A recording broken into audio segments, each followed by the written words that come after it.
Istanbul, good evening. These are True Talk News for today, Monday 11th November 2024. With me, Elfrida Sam. But first, make we take the headlines them. As way for support the Feed Salon initiative, the government of Salon don gather and sign the financial agreement for over $100 million for support livestock development. Minister of Gender and Children's Affairs don talk about the achievements wey the ministry don make with support from the government for help tap violence against pikin dem. Na the Africa Satellite event wey take place na the first ministerial conference na Bogota, Colombia. Now for the full news. The government of Salon don gather and sign the financial agreement for over $100 million for support livestock development na Salon. We reporter Cretin Thomas gets more panitoye. As part of several engagements with development partners them, we concerning the Feed Salon agenda, the government of Salon don mobilize over $100 million for support livestock development na Salon. They will make the disclosure during the signing ceremony at the financing agreement of livestock and livelihood development project between the government of Salon, will be represented by the Ministries of Finance and Agriculture and Food Security, and the International Fund for Agricultural Development (IFAD). Now the main conference hall na the Ministry of Finance George Street na Freetown. Where it be the talk, the regional director for IFAD Bernard Hine commend the President retired Brigadier Julius Maada Bio for his vision and strong commitment towards the feeding salon through the Feed Salon project. A carrier for say this na symbolic signing we get for mark milestone inside the investment for the nation and the people and through strengthening engagement for help advance food security, reduce poverty and build resilience na Salon rural community them. A carrier for say a please foresee the strategic alignment of the project with Salon Medium-Term National Plan for 2024 to 2030, as well as the Feed Salon winner the flagship program. A carrier for talk say the livestock sector not be able for benefit from one major public investment project, despite the huge potential. With a share of agricultural expenditure where they around 2%, of which now only 0.12% of this share they go towards the livestock sector. Inside the next 8 years, this project will get for reach over 62,000 households them, and we could benefit 373,000 individual them with gender transformative and youth sensitive approach. We dey ensure say at least 40% of them beneficiary they are so now woman them and 30% now youth them. We therefore include persons with disability.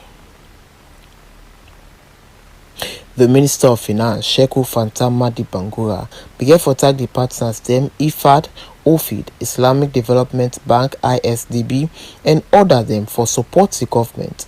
We state say them pledges they are they make during this roundtable discussion.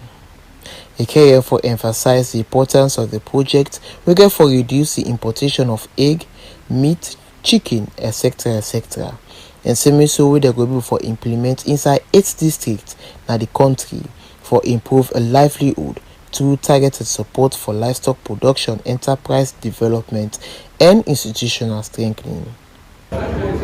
It is a project for youth, women, but also small-scale, medium-scale businesses who are doing livestock farming at different scale. Those will be providing feed as well to be able to ensure that that's along the value chain. So in the entire poultry system, people have to be able to grow. Farmers grow corn. Yeah, people who are harvesting shells, they harvest shells, they sell to this, they do a mixture, and they are able to feed those chicken, but also whether it's piggery and the like, they feed them. So you're creating opportunities for everybody along the value chain. That's important. We've not been doing this, even if we have been doing it at a low scale. right? So that's the injection that we are trying to bring to them. Lastly, this is a grant. What's government committing in terms of it? It is not a grant. It's a financing. It's a credit. Actually, it's a credit. We're going to pay back. We're going to pay back as a state. Okay, combination grant and credit. We pay back as a state. Pay back and ensure that we get value for the money. This project will therefore provide beneficiaries with the access to technical and agribusiness training, veterinary and advisory services, and seamlessly will improve inputs them. The restocking and flock building components will therefore include livestock breed to boost production and productivity. For True Talk News, my name is Cretin Thomas, the report. Honorable Dr. Aissata Mahoy, when are the Minister for Gender and Children's Affairs, don't talk about the achievements where the ministry don't make with support from the government for help tap violence against small pikin them. Now the Africa Satellite event, when are the first ministerial conference na Bogota, Colombia. We reporter Antoinette Kago gets more paritory. Inside the Global Ministerial Conference for Tap Violence Against Pikin, Honorable Dr. Aissata Mahoy don't join international leaders then with urgent need for protect Pikin from female genital mutilation. Honorable Dr. Aissata Mahoy don't talk about the achievements where the ministry don't make with support of the government for tap violence against Pikin, and add say then they try for end FGM for the one that will not reach 18 years old. Our achievements on the way to protect our women or young girls or children in Sierra Leone. A few years ago, we began to see spike violence against women and children. For children specifically, which this conference is about, we have done a lot of strides as a government. In 2019, the President, His Excellency, when he was elected in 2018, he called on rape as an emergency. So the country went into some kind of declaration of trying to see how best to be able to prosecute rape and other violence against children in the country. So that called for a review on the Sexual Offences Act. Because by 2007, after the war, we had a series of laws on gender and also the Child Rights Act, which was developed in 2007. By 2009, we also had the Domestic Violence Act. So all of these acts are, if you check, they're about 17 and 15 years old. So we're looking at and reviewing all of this also. So by 2012, we reviewed, in 2019, we reviewed what we call the Sexual Offences Act, making the law very stiff for people that commit crime against children. And we established what we call the special court for trying perpetrators of violence against children, especially sexual violence. So that court, we had one in the country until a few weeks ago. We had opened another one in the eastern part of the country because we wanted to fast track rape and other sexual violence issues outside the normal courts, so that also privacy of the children and also protecting their identities is also key. So this one is also ongoing. And you know, by 2018-2019, we had the Hands of Our Girls campaign, which was mounted by our First Lady, our dynamic First Lady, who is also trying to put all stop on violence against children. So this campaign is also there.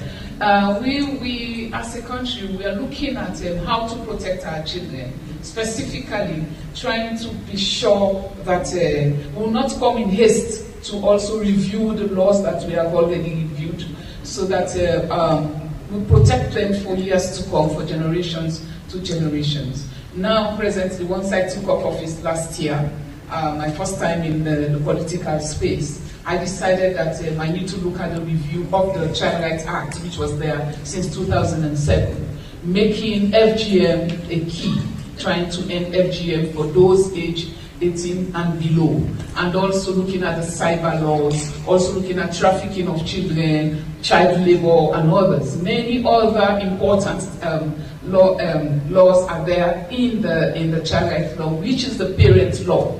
But as we sit here, we met with challenge in Parliament because of the FGM clause, the only one clause. So it tells you how our lawmakers are also problems when it comes to protecting our children. So this is the challenge I'm facing. As I was sitting here, I've been receiving messages from home telling me that we need to talk to the parliamentarians, so we conduct our consultations again. We've done a series of consultations. But then you meet For True Talk News, Antoinette Kagbude report. Civil society organizations na salon don dey play important role for pull the barrier between government and the citizens. Inside one interview na True Talk Radio, civil society activist Hajiba talk about how the civil society dey contribute to governance system and also how they don dey hold government accountable. We reporter Elfrida Sam gets more mandatory. Over the years, civil society organizations don dey serve as intermediary between the government and the citizens. They also dey draw attention to current issues wey related to public affairs wey dey happen na the country. In some cases, dem dey hold the government and stakeholders responsible for their promises and also ensure say the voices of citizens being heard. Hajiba, wey na civil society activist, talk about the way they don dey contribute to good governance and also ensure say the government keep to im promise and deliver effective service to the people. They look at the law, because the law is good, but not understand how for review the powers and in terms of how for executor. They also how for bring people, especially women them, who are in place in this district. So all that now intervention they base they do. Okay. So basically to council will get money. But council get the money now. Base one for say council support that take that money for support the people in the district with key areas them. What I think a continue talk say then they hold the government accountable for where e no allocate money to local council on time. And the same way so they ensure say the money where government give local councils them go use them for provide the right service for the people them in the country. Really, civil society it die back because it day from initially we call them grassroots, but not we call them grassroots. Don't they say no more the common man, meaning from the community.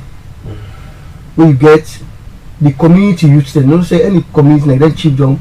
They get the children youth. They say, hey, we don't come together youth. They no form, no elect youth. So now you don't elect like civil society platform. We instead getting youth them, sexual youth them with the same day. For True Talk News, me na Elfrida Sunday report.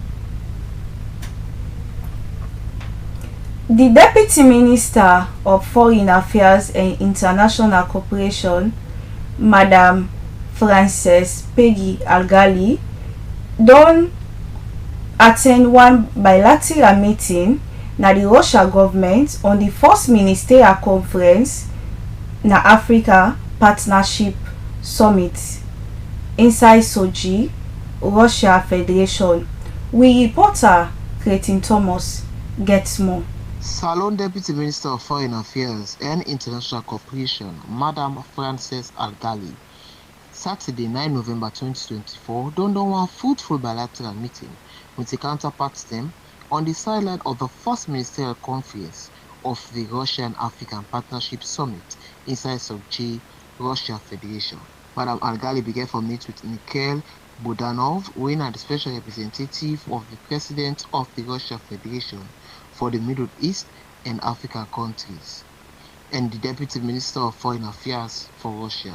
Madam Algali began to express the anticipation for make the open the Russia embassy in Freetown, and however assure Russia counterparts and say Salondo ready for offer any support where they want for make the embassy open back.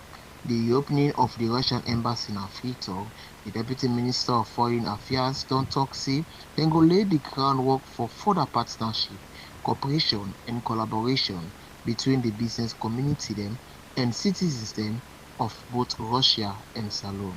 Madam Al-Ghali began for call on counterparts dem for increase the visibility of Russian business in Africa, where e recall say one Russian sugar company be dey operate in Salon under the Russian Salon Corporation long term.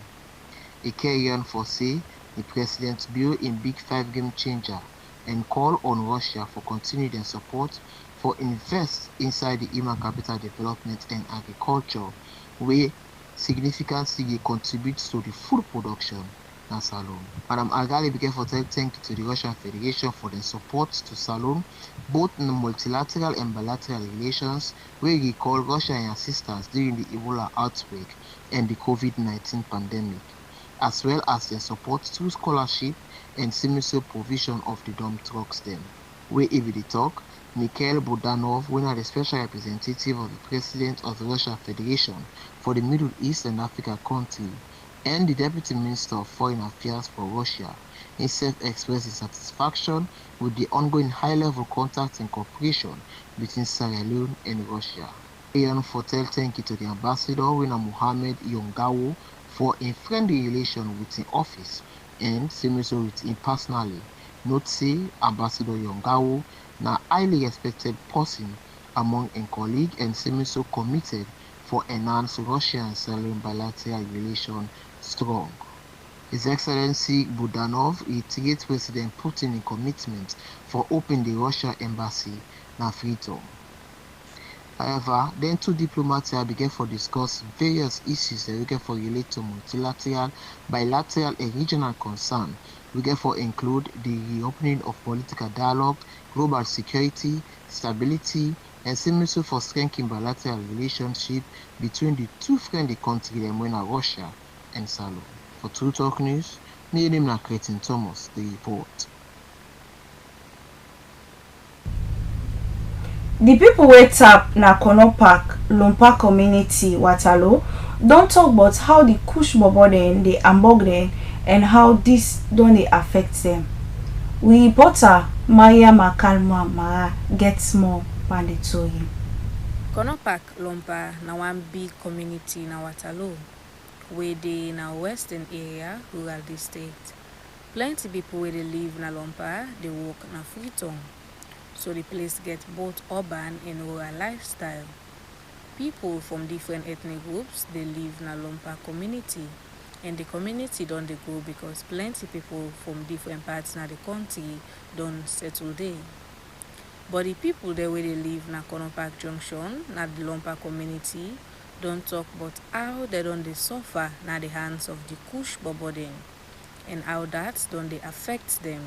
For sake of this, Mariama, when I cook seller na the Waterloo community, and Pasalu, we don't live na the area for over decades, been show them frustration by this matter. Ane Mariama na cook really sell.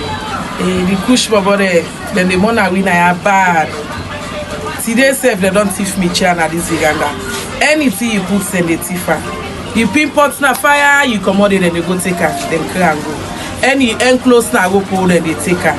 Anything so far away left no more than they take and then go. So the kush bobo then they really money we. In a salufona and in a commerce. Too much. Yeah. Anything you put there, you will take her. Anything we report, we put and they make a bed for me. They can't turn the pot, they take the bed. Then they zig there, then they chair the full of mass and we sell it to people. And you run after them. The same way so continue for talk to the government for stop the importation of kush as that go better for the community and the country as a whole. If they stop for cow this kush here, it go look better. But this kush here, once the kush there, the bobo they know they change. Where then they want smoke kush, pass it go do them funny thief there. Then they go take you value something, go sell a small money for no more let you get kush money for smoke. So if government don't stop this kush for Canada, this country, sometimes it go look better for we. one government will all out for them to stop this crucial. Even if because if they say to the one with the brand can for sale, now in they bring all this one, they don't sell for buy, they don't buy. For True Talk News, me and Maya Makalmamara, the report. The Advocacy and Policy Manager for Action Aid, Aminata Kelly Lamin, don't say then Action Aid they strive for climate justice. He talked this inside one interview na True Talk Radio.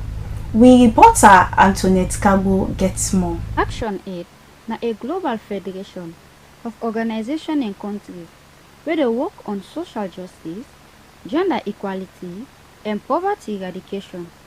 Inside one interview with Aminata Kelly Lamin, when the manager na Action Aid, don't say then they strive for climate justice, where in talk say na fairness in the fight against climate change. And talk say climate justice and fairness in the fight against climate change. Those who have done the ugly things for make we day in the situation where we find ourselves, the climate crisis, we they say now they for pay up the debts the way they owe, all the damages we have suffered, the loss and damage we have suffered as a result of climate crisis needs to be paid up by the global north, those developed countries that have caused the climate crisis. In continue for talk about how the climate change they affect the economy, where in add say whenever disaster then at the country they lost beaucoup. It affect the economy because when you talk about disasters, whenever there are disasters, the country they lost a lot. Let me take for example Motome, waiting may happen there. A lot of things with the government, waiting if you don't put aside maybe for investing to health and education, you find out say at the end of the day it's now being used to invest in meeting humanitarian needs of those who are affected either with flooding or with coastal sea rise, or all that thing and so then losses then they all we can't say we can recoup from them. It's difficult because when you also look at we level of revenue generation we're very low, they see and say a real disaster. Whereas even as we speak, we as a nation we are in the high risk level of climate crisis, and we are also high risk of debt distress. For True Talk News, Antoinette Kagbo the report. Fambul members say you still listen to True Talk Radio News 98.5 FM, and also they watch we live now with Facebook page at True Talk FM. Make we continue the next story. As well for boost the tourism sector na Salon, the Salon Embassy na Dakar don't host one art exhibition during the Dark Art Biennial na Senegal Dakar, Saturday, November 9th, 2024. We reporter Cretin Thomas gets more. Salon artists and art lover them, in collaboration with the Salon Embassy in Dakar, don't hold one exhibition Saturday, 9 November 2024, where they showcase the vibrant and diverse artistic talents them from Salon as part of the OFF of the 15th Dakar Biennial. His Excellency the President Bassirou Diomaye Faye were able to give the opening ceremony speech. Began for Toxi, this major event they help for promote culture in general, and the art market in particular go get for attract over 450,000 visitors them, and seems to the feature more than 400 OFF exhibitions across Senegal. However, Salon began for honor for being part of this edition, as artists then began for showcasing talents in this vernissage, we began for host na the embassy, as same so na in the first group of exhibition for Salon artists them. And the first time where the embassy began for opening the mouth for welcome biennial visitor them under the theme The Awakening. The Salon art exhibition will get for run under the theme of past, present and future. where he be dey talk the newly appointed ambassador to Dakar, His Excellency Mr. Ibrahim Touré, talk say the exhibition dey in line with Saloon Medium-Term National Development Plan 2024 to 2030 for help transform the tourism sector. He carry on for say the government of President Bio generally will get for place higher premium on this sector as one of the key areas there for economic diversification and growth, with huge potential for help contribute to job creation, revenue generation, and poverty alleviation. As the newly appointed ambassador to Salone, he continue for say this na great honor for the embassy for host vernissage as a part of the OFF program in collaboration with collective Sierra Leonean artists them and art lover them. Isemeso carry on for envisage Sierra Leonean led art festival inside Freetown, we get for attract neighboring country them to beautiful and rich cultural heritage. The OFF or OFF program now one collection of hundreds of private artistic events we get for take place now around the Dakar Biennial. The OFF now one key part of the Dakar Biennial where people are considered as the spearhead of Senegal cultural diplomacy. During this biennial, we get for run from the 7th of November to December 7. Visitors them go discover the work of artists them from Africa and the diaspora. For True Talk News, Creighton Thomas, the report. Fambul, as we dey wrap up the news for today, make we go now for the sports. The Salone national team don say goodbye to them people as they ready for go represent the country na the AFCON qualifier against Chad and Zambia. We reporter Yakuba Yayaba gets more. Thomas Daddy Brahma been get for meet with some of the players and technical teams na the SLFA office.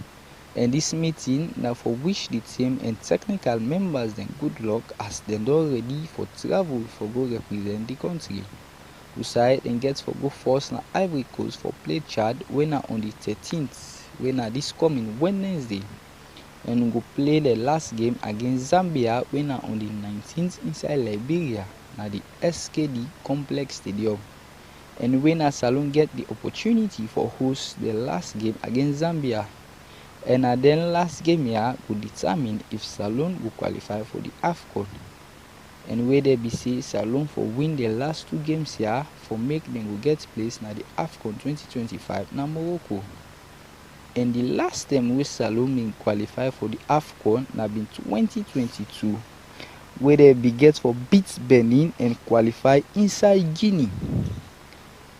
And they don't get the same opportunity again where they for win the last two games here and book their tickets for the AFCON 2025 na Morocco.